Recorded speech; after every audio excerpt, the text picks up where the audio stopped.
Right now, a spacecraft is flying through the outer atmosphere of the Sun. The heat shield on its front face is being blasted at 2,500 degrees Fahrenheit, hot enough to melt steel, hot enough to vaporize most metals you've ever heard of. And on the other side of that shield, just a few inches away, the instruments are sitting at negative 238 degrees Fahrenheit. A few inches between an inferno and a deep freeze. That detail is going to completely change how you understand the universe by the end of this video, because it contains the answer to one of the most disorienting questions in all of science. And most people, including most educated people, get it completely wrong. We live in a universe with 2 trillion galaxies, each one packed with hundreds of billions of stars. The sky is drowning in nuclear fire. The Sun alone releases 384 septillion watts every single second. And yet, a few hundred miles above your head, space sits at negative 455 degrees Fahrenheit, nearly the coldest temperature physics even allows to exist. How? How is the universe simultaneously the most violent furnace imaginable and essentially frozen solid? The answer involves a flaw in how almost every human being thinks about heat. And when you understand it, you'll never look at the sky the same way again. We'll get to the full reveal at the very end. Stay with me, because the last piece of this is the part that genuinely changes everything. Let's start by dismantling something you think you know. Temperature is not a property of space. It is not a property of air. It is not even a property of energy. Temperature is a property of matter. Specifically, temperature measures how fast the particles inside an object are moving. A hot cup of coffee, the molecules inside are vibrating furiously, crashing into each other thousands of times per second. A block of ice, those same molecules are barely moving at all. Absolute zero, the theoretical bottom of the temperature scale at negative 459 degrees Fahrenheit, is the point where particle motion drops as low as physics allows. Nothing in the known universe has ever quite reached it. Here's why that matters. If there are no particles, there is no temperature. You literally cannot assign a temperature to empty space. There is nothing there to measure. And space is almost nothing. In the void between galaxies, there is roughly 1 atom per cubic meter. 1. A cubic meter of air where you're sitting right now contains about 25 quintillion molecules. That's a 25 followed by 18 zeros. The difference between those two numbers isn't just large, it's the kind of large that breaks human intuition entirely. Now, heat travels in 3 ways, and understanding each one is the entire key to this mystery. First, conduction. Touch a hot pan, heat flows into your hand, direct contact, particles bumping into particles, passing energy along. In space, objects aren't touching, there's nothing to conduct through. Conduction is gone. Second, convection. Heat warm water, it rises, cool water sinks, currents carry energy through the fluid. Space is a vacuum, no fluid, no medium. Convection is gone too. That leaves only one method: radiation. Radiation is electromagnetic energy, infrared light, that travels through a perfect vacuum at the speed of light without needing anything to carry it. But here's the critical detail that most explanations miss entirely. Radiation does not heat the vacuum it travels through. It only heats objects it physically strikes. The sun is flooding the solar system with radiation every second of every day. Those waves travel outward in every direction, but they pass straight through the vacuum without warming it, because there is almost nothing in the vacuum to be warmed. Only when that radiation collides with something that has mass, a planet, a moon, a dust particle, a spacecraft, does the energy transfer and generate heat. Space isn't cold because the sun is far away. Space is cold because space has almost nothing in it, and nothing cannot be heated. Here's where it gets genuinely strange, and where most people's mental model completely falls apart. If space is so cold, why do spacecraft need cooling systems? Why do astronaut suits have to actively manage heat instead of just protecting against the cold? Because space doesn't give you cold. It gives you both extremes at once, with nothing in between. On the sunlit side of any object in space, temperatures can exceed positive 250 degrees Fahrenheit, hotter than boiling water. On the shaded side of that same object, just a few feet away, temperatures can plunge to negative 250 degrees Fahrenheit.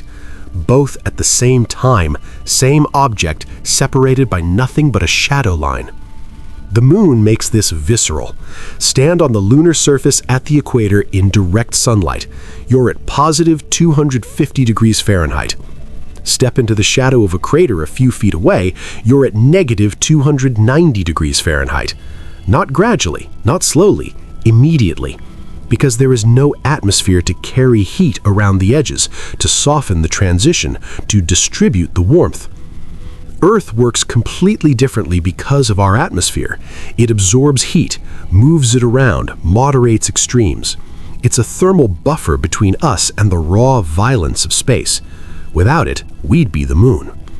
The International Space Station experiences this every single orbit. Every 90 minutes, it passes from full sunlight into Earth's shadow. The exterior temperature swings from positive 250 to negative 250 with each pass. Engineers have to design every bolt, every panel, every seal to survive that cycle repeated thousands of times. And this is where Mercury breaks everything you think you know about planets. Mercury is the closest planet to the Sun.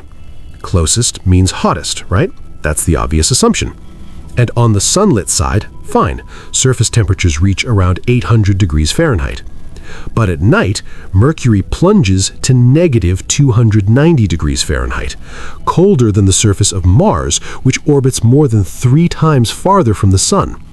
Mercury, closest to the furnace, gets colder at night than a planet orbiting in the outer solar system, because Mercury has almost no atmosphere. When sunlight stops hitting the surface, there is nothing to hold the heat. It bleeds away into the vacuum as radiation, and the temperature collapses. Now look at Venus, second planet, further from the Sun than Mercury. Average surface temperature, 900 degrees Fahrenheit. Day and night, equator to poles, year-round. Hotter than Mercury, always.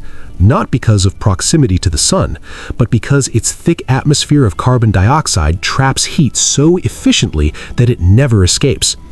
The medium matters as much as the source. The Sun's radiation is not the only variable.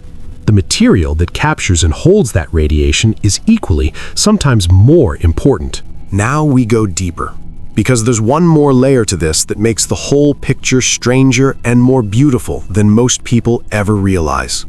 Space is not perfectly empty, and the universe is not simply dark and cold by default. The entire observable universe, every cubic centimeter of it, is filled with a faint, invisible glow of radiation, not from stars, not from galaxies, from the birth of the universe itself. 13.8 billion years ago, the Big Bang didn't just create matter, it created a fireball of radiation so intense it filled all of space.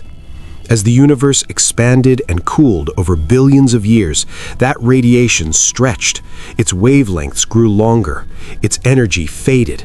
It cooled from billions of degrees into something almost imperceptible.